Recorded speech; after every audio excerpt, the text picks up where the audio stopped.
আমার কাছে এই নির্দিষ্ট যোগজ বা ডেফিনিট ইন্টিগ্রালের সমস্যাটা পাঠানো হয়েছিল, যেটা আমার ভালোই মনে হয়েছে এবং আমার মনে হয় যে এই বিষয় নিয়ে যত উদাহরণ করা যায় তত ভালো। তো চলো আমরা এটা করি। এই নির্দিষ্ট যোগজ বা ডেফিনিট ইন্টিগ্রাল হচ্ছে π/2 থেকে পাই পর্যন্ত এবং ঋণাত্মক বা নেগেটিভ কোসাইন স্কোয়ার গুণ সাইন এক্স ডিএক্স এর জন্য। এখন অঙ্কটার উপর ঝাঁপিয়ে পড়ে এই ইন্টিগ্রেশন বা ক্যালকুলাসের মৌলিক উপপাদ্য ব্যবহার করে নির্দিষ্ট যোগস্টার মান মূল্যায়ন করে দেখার আগে চলো আমরা দেখে নিই যে আমরা আসলে কি করছি। আমি ইতিমধ্যে এই ফাংশন -cos স্কোয়ার এক্স গুণ সাইন এক্স এর চিত্র এঁকে দেখেছি। এখন আমরা জানিয়ে মাথা ঘামাচ্ছি তা হলো যে আমাদের নির্দিষ্ট যোগজ বের করতে হবে π/2, যা মোটামুটি এখানটায় পড়বে। আচ্ছা দেখি এটাকে একটু বড় করা যায় কিনা। তো সুতরাং π/2 যেটা এখানে থেকে পাই পর্যন্ত। এখন এই সীমার মধ্যে ফাংশনটার নির্দিষ্ট যোগজ হচ্ছে x অক্ষ এবং এই বক্ররেখার মধ্যকার ক্ষেত্রফল। তবে যেহেতু এখানে বক্ররেখাটা অক্ষের নিচে আছে, তো ক্ষেত্রফলটা এখানে ঋণাত্মক বা নেগেটিভ সংখ্যা হবে। সুতরাং এটা থেকেই আমাদের একটা ধারণা হয়ে যায় যেটা মূল্যায়ন করলে এটা একটি ঋণাত্মক বা নেগেটিভ সংখ্যা পাওয়া যাবে। এবার চলো এই নির্দিষ্ট যোগজটার মান বের করি। তো আমরা এখানে কিছু কিছু পদকে আগে পিছিয়ে করব যাতে পড়তে সুবিধা হয়। তবে আমি সবসময় যেভাবে এটা নিয়ে চিন্তা করি তা হচ্ছে যে এখানে একটি কোসাইন আর একটা সাইন আছে, কোসাইনের স্কোয়ার করা হয়েছে, যে কারণে এখানে এত কিছু হচ্ছে। তো এখন মনে হচ্ছে যে যেন এখানে কোনোভাবে প্রতিস্থাপন বা সাবস্টিটিউশন বা চেইন রুলের উল্টোটা ব্যবহার করা যায়। তো সেই চেইন রুলটা আমাদের কি ছিল? চেইন রুল আমাদের বলে যে আমরা যদি একটা ডেরিভেটিভ বের করি f of g of x এর জন্য, তাহলে সেটা সমান হবে f prime of g of x গুণ g প্রাইম অফ x। এটা হয়তো তোমাকে একেবারেই বিভ্রান্ত করে ফেলবে, তবে এটা আমি এখানে লিখেছি কারণ ধরো যে এখানে g অফ x হচ্ছে কোসাইন x, তাহলে f prime of g of x হচ্ছে কোসাইন x এর স্কোয়ার এবং g অফ x এর ডেরিভেটিভ হচ্ছে কোসাইন x এর ডেরিভেটিভ, সেটা হচ্ছে সাইন x। আসলে এটা হবে নেগেটিভ সাইন x এবং আমাদের এখানে ইতিমধ্যে একটি নেগেটিভ চিহ্ন আছে, সুতরাং সেটাও কাজ করবে। এবং তুমি এটার যদি কিছুই না বুঝে থাকো তাহলে একে উপেক্ষা করতে পারো। সবশেষে আমরা এই একই কাজ করব, তবে আমরা সাবস্টিটিউশন বা প্রতিস্থাপন ব্যবহার করে করব। এটা মুছে ফেলছি যদি তোমাদের বুঝতে কষ্ট হয়। আমি সেভাবেই অঙ্কগুলো করতে চাই যেভাবে বুঝতে তোমাদের সবচেয়ে বেশি সুবিধা হবে। আচ্ছা, তো এটা মুছে ফেলছি এবং আমি এটা এখন প্রতিস্থাপন ব্যবহার করে করব। তো আমি আগে যেভাবে করছিলাম, আমি যখন নিজে ছাত্র ছিলাম তখন আমি সময় বাঁচানোর জন্য সংক্ষিপ্ত আকারে এভাবে করতাম। তবে এটাকে প্রতিস্থাপন দিয়ে করাটাও ভালো, তাহলে এটা ভুল হবার সম্ভাবনা কম থাকে। তো এটাকে আমি নতুন করে লিখি। এটা সমান হচ্ছে নির্দিষ্ট যোগজ π/2 থেকে পাই পর্যন্ত কোসাইন স্কোয়ার এক্স।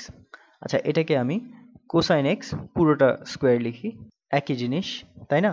তো গুণ নেগেটিভ সাইন এক্স আর নেগেটিভ সাইন এক্স ডিএক্স। এবার ব্যাপারটা তোমাদের কাছে আরেকটু পরিষ্কার হতে পারে। কোসাইন এক্সকে ডিফারেন্সিয়েট বা ব্যবলোকন করলে কি পাওয়া যায়? Negative sign x. সুতরাং আমার কাছে একটা ফাংশন আছে যার স্কোয়ার করা হয়েছে এবং এটার ডেরিভেটিভটাও আছে। সুতরাং আমরা প্রতিস্থাপন বা এখানে চেইন রুলের উল্টোটা ব্যবহার করে আমরা এর ইন্টিগ্রাল বের করতে পারবো। প্রথমে চলো আমরা প্রতিস্থাপন করি। u সমান কোসাইন এক্স। এখন আমি কিভাবে জানলাম যে u সমান কোসাইন এক্স প্রতিস্থাপন করতে হবে? এটার কারণ হচ্ছে যে এই ফাংশনটার ডেরিভেটিভ এখানেই আছে। যখন আমি du এর মান বের করবো তখন এই পুরো জিনিসটাই du হয়ে যাবে। তো সেটাই এখন আমি তোমাদের করে দেখাতে যাচ্ছি। সুতরাং du ভাগ dx এর মান কি হবে?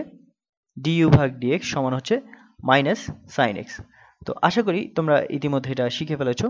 সুতরাং du সমান কি? তো সমীকরণের দুই পাশকেই আমরা যদি ডেরিভেটিভ dx দিয়ে গুণ করি তাহলে আমরা পাই du সমান হচ্ছে নেগেটিভ সাইন এক্স dx। এখন আমরা আমাদের মূল সমীকরণটার দিকে তাকাই যে এখানে এই পুরোটা সমান হচ্ছে du আর এটা সমান কি হবে? আমরা ধরেছিলাম যে u হচ্ছে কোসাইন এক্স, এটা আমাদের মূল প্রতিস্থাপন ছিল। সুতরাং এটা হচ্ছে u স্কোয়ার। এবার চলো আমরা আমাদের ইন্টিগ্রালটা করে ফেলি এবং আমি আমার ইচ্ছামতো রং পাল্টে ফেলবো।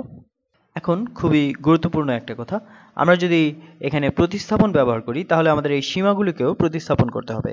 অথবা আমরা যা করতে পারি তা হচ্ছে একবার আমরা প্রতিস্থাপন করে পরে ওটার মান বসিয়ে সীমার মানগুলো মূল্যায়ন করতে পারি।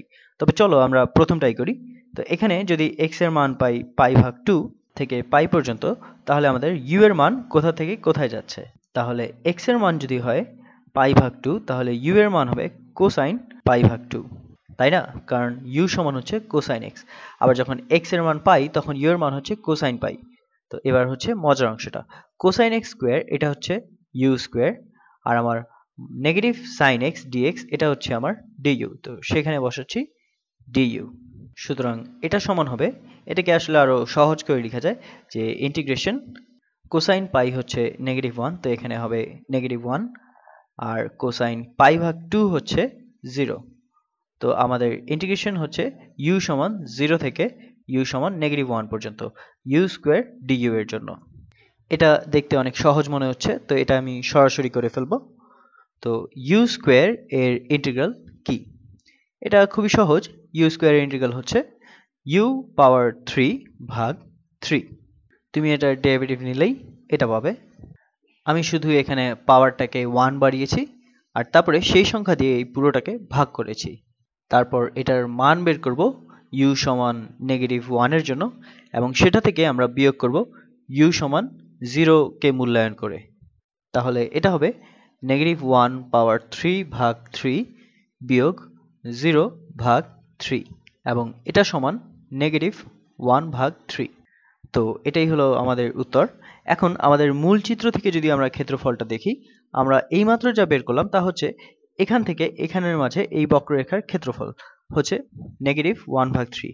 এখন তুমি যদি এই পরম ক্ষেত্রফলটা নিতে চাও, কারণ ক্ষেত্রফল কখনো ঋণাত্মক হতে পারে না, এটা আসলে 1 ভাগ 3 হবে। তবে আমরা জানি যে এই ক্ষেত্রফলটা ঋণাত্মক বা নেগেটিভ এসেছে কারণ এই বক্রটা x অক্ষের নিচে অবস্থিত। আর এটা দেখতে ঠিকই মনে হচ্ছে এটার মান 1 ভাগ 3, কারণ এখানে এই বক্সটা যদি 1 হয় তাহলে এটা দেখে 1 ভাগ 3 মনে হচ্ছে। আমাদের মূল ধারণার সঙ্গে উত্তরটা মিলে যাচ্ছে। আশা করি তোমাদের এটা কিছুটা হলেও কাজের মনে হচ্ছে। এবার যেহেতু আমাদের সময় বাকি আছে, আশা করি তোমরা এটা বুঝতে পেরেছো। আর বুঝে থাকলে আমি এখন যা করছি সেটা নিয়ে মাথা ঘামিও না। তো আমি তোমাদেরকে দেখাতে চাই যে আমি অঙ্কটা কিভাবে করি, যেখানে আমি চেইন রুলের উল্টোটা করি। এই পদ্ধতিটা আসলে আরো দ্রুত কাজ করতে সাহায্য করে। তবে আমরা মাত্র প্রতিস্থাপন দিয়ে যা করলাম এটাও সেই একই জিনিস। সুতরাং আমার যদি এই সবটুকু মুছে ফেলি এই পুরোটা, সুতরাং আমাদের কাছে এই ইন্টিগ্রালটা আছে, এবং আমি যেটা করি আমি বলি যে আমাদের কাছে কোসাইন এক্স এর স্কোয়ার আছে, এবং মাইনাস চিহ্নটা আমি না হয় এটা ব্যবহার করি। হ্যাঁ, আমার কাছে কোসাইন এক্স স্কোয়ার আছে এবং আমাদের আছে নেগেটিভ সাইন এক্স। তো এটার ডেরিভেটিভ। যেহেতু এর ডেরিভেটিভ এখানে আছে, আমি এই পুরোটাকে একটা এক্স পদের মতো ব্যবহার করতে পারবো। সুতরাং এটা সমান হচ্ছে, অর্থাৎ এর ইন্টিগ্রাল হচ্ছে কোসাইন এক্স পাওয়ার 3 ভাগ 3, এবং আমি এটাকে মূল্যায়ন করি পাই এবং পাই ভাগ 2 এ। এখন তুমি হয়তো জানতে চাও যে এটা আমি কিভাবে করলাম। এই কোসাইন এক্স কে শুধু একটা এক্স এর মতো ব্যবহার করতে কি আমাকে অনুমতি দিল, অথবা এটা ইউ এর মতো যখন আমি প্রতিস্থাপন ব্যবহার করেছিলাম। তো আমার কাছে এর ডেরিভেটিভ আছে নেগেটিভ সাইন এক্স, এটাই আমাকে অনুমতি দিয়েছে যে এর ইন্টিগ্রালটা নেওয়ার জন্য, এই কোসাইন এক্স কে শুধু এক্স বা ইউ এর মতো ব্যবহার করার জন্য। তো একে শুধু আমি এর পাওয়ারটাকে 1 বাড়িয়ে তাকে 3 দিয়ে ভাগ দিয়েছি, এবং তারপর এর মান বের করব পাই থেকে পাই ভাগ 2 পর্যন্ত। সুতরাং এটা সমান হচ্ছে কোসাইন পাই পুরোটা পাওয়ার 3 ভাগ 3 বিয়োগ কোসাইন পাই ভাগ 2 পুরোটা পাওয়ার 3 ভাগ 3। এটা হচ্ছে, তাহলে এটা হচ্ছে -1 পাওয়ার 3, তো এটা হবে -1 ভাগ 3 বিয়োগ এখানে এইটা হলো 0। আমরা সেই একই উত্তর পেয়েছি। আমি শুধু তোমাদের দেখাতে চেয়েছিলাম যে এটা আর প্রতিস্থাপন একই জিনিস। আমি শুধু এখানে আনুষ্ঠানিকভাবে প্রতিস্থাপনটা করিনি, তাছাড়া এটা একই জিনিস। তো যাই হোক, আশা করি তোমাদের কাছে এটা কাজের মনে হয়েছে।